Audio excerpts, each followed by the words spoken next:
Una trentena d'empresaris de Bangladesh han visitat aquest dijous l'Institut d'Investigació Tèxtil i Cooperació Industrial de la UPC, l'Intexter. Han volgut conèixer de primera mà la capacitat d'innovació tecnològica d'aquesta institució i les seves instal·lacions. L'objectiu final és conèixer les possibilitats de col·laboració amb aquest centre d'innovació tèxtil de la UPC i poder fer intercanvis tant d'estudiants com d'investigadors. Aquesta és la cinquena visita d'empresariat a l'Intexter a l'última setmana.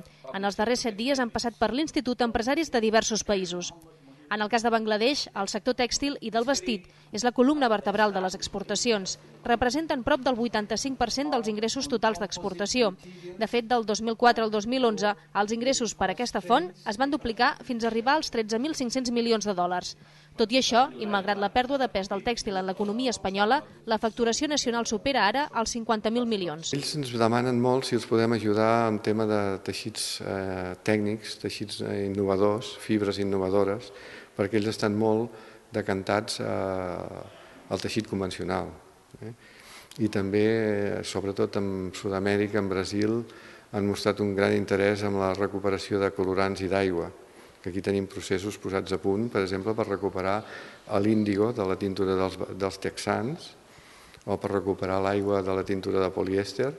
Aquí ho tenim posat a punt. La visita ha estat organitzada amb motiu de la Fira ITMA a Barcelona, la més important del món en el sector de maquinària i equipament tèxtil. A més, s'ha fet en el marc de col·laboració de la Missió d'Estudi Empresarial Tèxtil organitzat per l'Àrea de Cooperació Internacional d'Acció de la Generalitat de Catalunya.